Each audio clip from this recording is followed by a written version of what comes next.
12 তারিখে শুধু যে ভোট দিতে হবে, ভোট দিলেই শুধু হবে না, সঠিক ব্যক্তিকে ভোট দিতে হবে। সঠিক ব্যক্তিকে আমাদেরকে বুঝতে হবে কারা মানুষের বিপদের সময় তার পাশে থাকে। আমাদের বুঝতে হবে কোন দল বিপদে আপদে মানুষের পাশে থাকে এবং কোন রাজনৈতিক দলের দেশ পরিচালনা করার অভিজ্ঞতা আছে, এটিও আমাদেরকে যাচাই বাছাই করতে হবে। প্রিয় ভাই বোনেরা, এই মুহূর্তে বাংলাদেশে যতগুলো রাজনৈতিক দল আছে, একমাত্র বিএনপি সেই রাজনৈতিক দল যার দেশ পরিচালনা করার অভিজ্ঞতা আছে। এই মুহূর্তে বিএনপি একমাত্র রাজনৈতিক দল যার দেশ পরিচালনা করার মতন পরিকল্পনা আছে এবং কর্মসূচি আছে। গত দুদিন আগে আপনারা দেখেছেন যে বিএনপি সমগ্র দেশের সামনে, জাতির সামনে তাদের ম্যানিফেস্টো উপস্থাপন করেছে।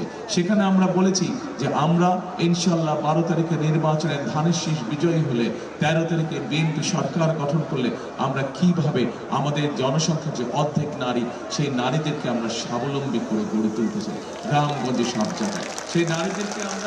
সেই নারীদের জন্য আমরা সরকারের পক্ষ থেকে ফ্যামিলি কার্ড দেব। কাদেরকে দিব? আমরা সব মাদেরকে দেব, সব গৃহিণীদেরকে দেব। কিন্তু প্রথমে আমরা শুরু করব যারা খেতে খাওয়া প্রান্তিক নারী, যারা প্রান্তিক গৃহিণী যারা, তাদেরকে আমরা দিব এই ফ্যামিলি কার্ডে।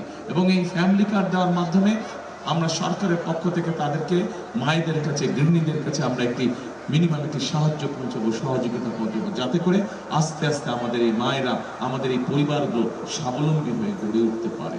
প্রিয় ভাই বোনেরা, শুধু মা বোনদেরকে যে আমরা স্বাবলম্বী করতে চাই তা না, তার পাশাপাশি আমরা সারা বাংলাদেশে, আমরা সকলেই জানি বাংলাদেশের প্রধান পেশা হচ্ছে কৃষি। আমাদের প্রত্যেকের আত্মীয় স্বজন, পরিবারের সদস্য কেউ না কেউ গ্রামে গঞ্জে বিভিন্নভাবে কোনো না কোনোভাবে কৃষির সাথে সম্পর্কিত, কৃষি কাজের সাথে সম্পর্কিত। আমরা সেই কৃষক ভাইদের পাশে দাঁড়াতে চাই।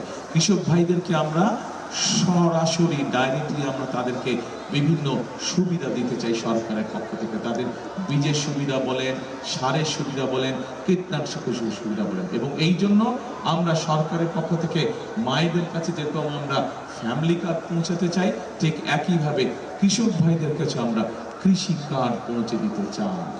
এই কৃষি কার্ডের মাধ্যমে তাদেরকে আমরা সহযোগিতা করব এবং তার ফলে ধীরে ধীরে আমরা দেখেছি যে বাংলাদেশের কৃষকরা, ছোট কৃষক যারা আছে, ক্ষুদ্র কৃষক যারা আছে, প্রান্তিক কৃষক যারা আছে, তারা একসময় ধীরে ধীরে স্বাবলম্বী হয়ে গড়ে উঠবে।